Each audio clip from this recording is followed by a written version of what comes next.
बहुत बहुत स्वागत है आपका। Thank you very much for coming to the session. देखिए, सेशन में आए हैं तो पूरा देखिएगा, क्योंकि आज इस सेशन में हम समझेंगे कि what is the major difference between translation and natural English.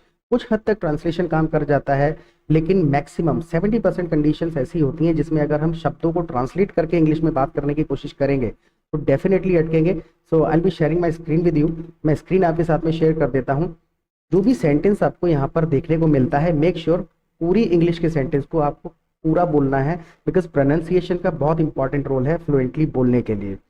Usually आपने लॉजिक लगाया होगा कि माइंड में सेंटेंस आ गया लेकिन जुबान पे नहीं आया, बोला नहीं गया। उसका रीजन ये है कि you are not habitual of pronouncing English words. English के शब्दों को बोलने की आदत नहीं है। तो बोलते चलिए मेरे साथ में। सबसे पहला सेंटेंस हमारे पास में है, क्या ऐसा आपके साथ भी होता है? Does it happen to you too? क्या ऐसा आपके साथ भी होता है? Does it happen to you too?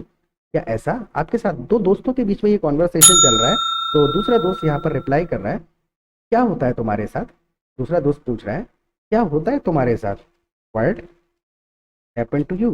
क्या होता है तुम्हारे साथ? What happens to you? Action में यहाँ पर हमको एस ऐड करना पड़ेगा। What happens to you? क्या होता है तुम्हारे साथ? उसके बाद में दूसरा दोस्त रिप्लाई कर रहा है, मुझे हर 2 घंटे में भूख लगती है। मुझे हर 2 घंटे में भूख लगती है। आई गो हंग्री। आई गो हंग्री। और उसके बाद में हर 2 घंटे में लगती है, एवरी 2 आवर्स। आई गो हंग्री एवरी 2 आवर्स। यहाँ पर हम वैसे I feel hungry every 2 hours भी कह सकते हैं, लेकिन जब हम कैजुअली बात कर रहे हैं दो फ्रेंड्स के बीच में तो हम इसी तरीके के शब्द इस्तेमाल करते हैं। गो का मतलब भी वही है कि अवस्था चेंज हो जाना। आई गो हंग्री एवरी 2 आवर्स। हर 2 घंटे में भूख लग जाती है मुझे। और परेशानी की बात यह है, और परेशानी यह है कि अब देखिए ये आधा सेंटेंस है, फिर मैं दोनों सेंटेंसेस को कनेक्ट करके बताऊंगा कि दोनों किस तरीके से बोले जाते हैं। और परेशानी यह है कि द प्रॉब्लम इज दैट।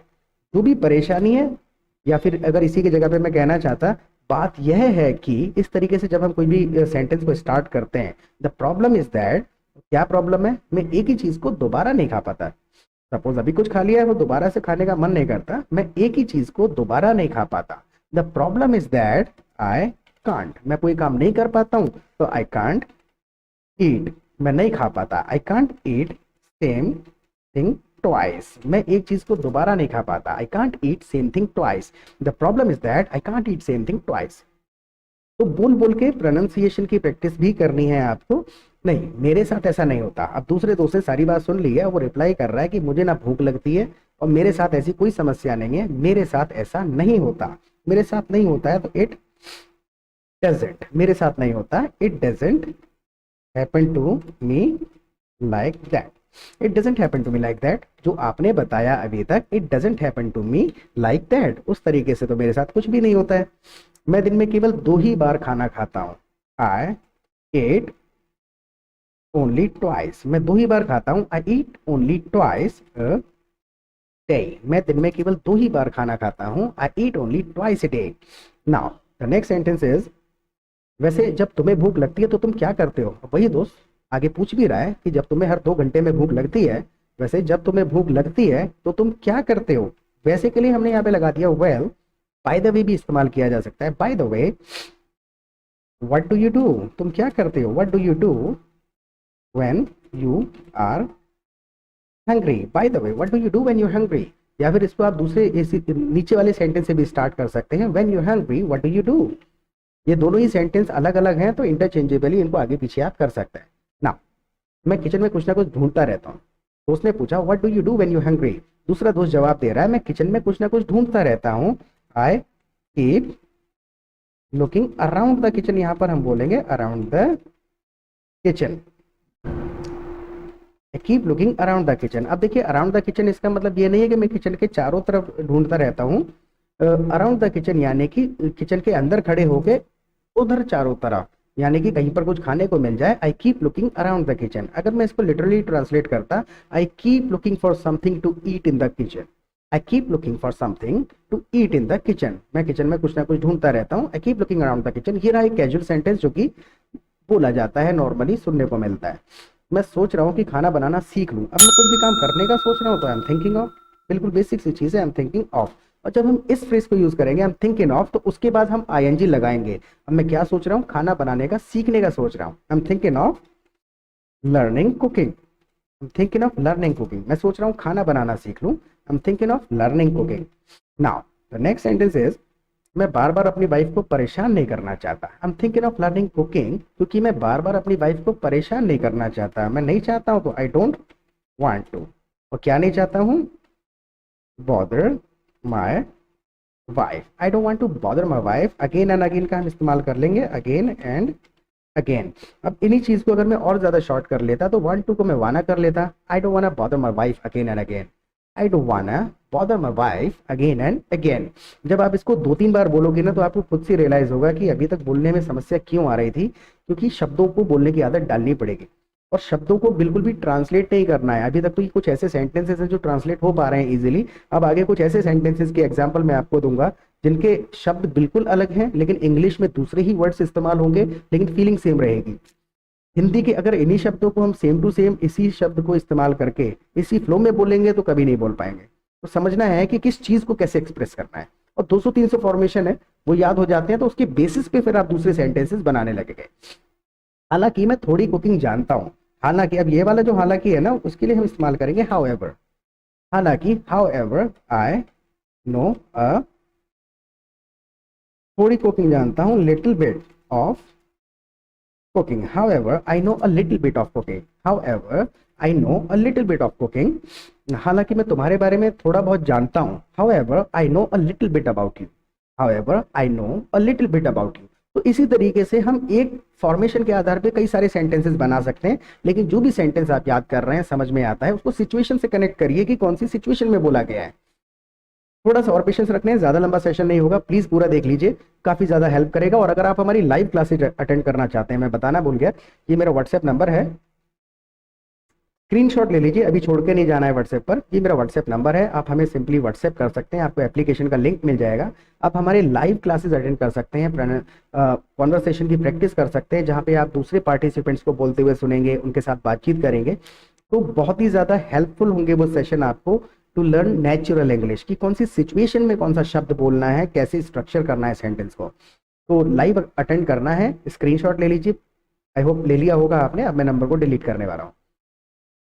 और हमारी 3 से 5 बजे तक क्लासेस होती हैं और इसके अलावा लगभग पूरे दिन हर 2 घंटे 3 घंटे पे सेशन होते ही रहते हैं. तो आप अपना कन्वीनियंट टाइम चूज भी कर सकते हैं. मेरी बनाई हुई मैगी बच्चों को बहुत पसंद आती है. However I know a little bit of cooking, थोड़ी बहुत कुकिंग कर लेता हूँ. However I know a little bit of cooking, और मेरी बनाई हुई मैगी बच्चों को बहुत पसंद आती है. मेरी बनाई हुई मैगी बच्चों को बहुत पसंद आती है. किड्स लव, मैंने बहुत पसंद के लिए लव का इस्तेमाल कर दिया. Kids love Maggi that I cook, जो मैगी मैं बनाता हूँ वो बच्चों को बहुत पसंद आती है. Kids love Maggi that I cook. अगर मैं इसको लिटरली ट्रांसलेट करता, किड्स मेरी बनाई हुई मैगी बच्चों को बहुत पसंद आती है. Kids like Maggi made by me, लेकिन वो ट्रांसलेटेड जैसा साउंड करता है. Kids like Maggi made by me, इस तरीके से यूजुअली बोला नहीं जाता है. लिखने के समय पे हो सकता है हम पैसिव वॉइस वगैरह एक्टिव वॉइस को उसी तरीके से लिखें, लेकिन बोलते समय सेंटेंसेस बिल्कुल अलग होते हैं. नाउ वो हमेशा मुझसे कुछ ना कुछ बनाने के लिए कहते रहते हैं. They always keep asking, keep asking, वो कहते हैं. आस्क मतलब ऐसे अगर हम ट्रांसलेशन देखें तो आस्क मतलब तो पूछना होता है, लेकिन ये कहने के लिए भी इस्तेमाल होता है. They always keep asking me, मुझसे कहते रहते हैं. They always keep asking me to cook something for them, to cook something for them, वो हमेशा मुझसे कुछ ना कुछ बनाने के लिए कहते रहते हैं. They always keep asking me to cook something for them. Now the next sentence is, आज ही मैंने उनके लिए सूजी का हलवा बनाया था. आई जस्ट मेड, वैसे सेमोलिना कहते हैं इसको, सूजी का हलवा है तो सेमोलिना का हलवा बोलने में अजीब लगेगा, तो हम इसको पूरा का पूरा सूजी का ही हलवा लिख लेते हैं. सूजी का हलवा. आई जस्ट मेड सूजी का हलवा फॉर देम टुडे, आज ही मैंने उनके लिए बनाया था. आई जस्ट मेड सूजी का हलवा फॉर देम टुडे. इसमें टुडे हम सबसे लास्ट में लगाएंगे. 2-3 बार बोलोगे तो आपको समझ आ जाएगा क्यों लगाया लास्ट में. हलवे में चीनी कम रह गई, ये वाला जो सेंटेंस है अगर मैं इसको लिटरली ट्रांसलेट करूंगा तो बहुत ज़्यादा मीनिंग बदल जाएगा and I and up making an incorrect sentence. हलवे में चीनी कम रह गई तो मैं भाव क्या है, मेरा हलवा उतना मीठा नहीं था जितना होना चाहिए, चीनी कम रह गई. The halwa was not sweet enough, लिख दूंगा मैं sweet. The halwa was not sweet enough. अब देखिए इस चीज को, ये जो वॉज नॉट है, the halwa wasn't sweet enough, wasn't कह दिया जाता है वॉज नॉट को। The halwa wasn't sweet enough, यानी कि जितना मीठा होना चाहिए उतना मीठा नहीं था। The halwa wasn't sweet enough, चीनी कम रह गई थी। किसी ने भी हलवा नहीं खाया, किसी ने नहीं खाया तो नोबडी एट इट। अब मैं बार बार हलवा यूज ना करके इतना लिख सकता हूँ, नोबडी एट इट, किसी ने भी नहीं खाया, नोबडी एट इट। उसके बाद में मेरी सारी मेहनत बर्बाद हो गई, मेरी सारी मेहनत बर्बाद हो गई, तो ऑल माई वर्क मतलब काम भी होता है और मेहनत के लिए भी इस्तेमाल होता है। All my work went to waste, मेरी सारी मेहनत बर्बाद हो गई। All my work went to waste, सारी मेहनत बर्बाद हो गई। आगे एक और चैलेंज है, आगे एक और चैलेंज है। There is one more challenge ahead, there is one more challenge ahead. आगे एक और चैलेंज बचा है, there is one more challenge ahead. वो चैलेंज क्या है? मुझे सारा हलवा खुद खत्म करना पड़ेगा, किसी ने तो खाया नहीं है, मुझे सारा हलवा खुद खत्म करना पड़ेगा। आय के बाद में मैं डबल एल लगा करके इंडिकेट कर दूंगा कि फ्यूचर में, फ्यूचर की बात कर रहा हूँ, खत्म करना पड़ेगा, अभी तक खत्म हुआ नहीं है। आई हैव टू फिनिश, मुझे सारा खत्म करना पड़ेगा। I have to finish it all, ये सब कुछ, ये पूरा का पूरा जो भी आइटम की मैं बात कर रहा हूं, I have to finish it all by myself, मुझे खुद से ही खत्म करना पड़ेगा। I have to finish it all by myself, ये सारा मुझे खुद ही खत्म करना पड़ेगा। दूसरी चीज ये, इंग्लिश से रिलेटेड कोई भी क्वेश्चन, कोई भी क्वेरी, कोई भी डाउट कभी भी आपके माइंड में आता है तो सिंपल है, आप हमारे किसी भी वीडियो पर कमेंट सेक्शन में क्वेश्चन कर सकते हैं, हम जल्द से जल्द रिप्लाई करने की कोशिश करते हैं। और लाइव सेशन के लिए मैंने नंबर अपना लिख दिया है, मोस्ट वेलकम है, लाइव सेशन में आइए। वहां पर जब आप बोल बोल के प्रैक्टिस करेंगे, दूसरे लोगों को नेचुरली इंग्लिश बोलते हुए सुनेंगे, तो आपको अच्छा समझ में आएगा कि कौन सी सिचुएशन में कौन सा शब्द इस्तेमाल करना है और सेंटेंस को किस प्रकार से स्ट्रक्चर करना है। ऑलराइट, प्रैक्टिस करते रहिए, कल मिलेंगे दोबारा एक नए सेशन के साथ, और तब तक take care of yourself, bye.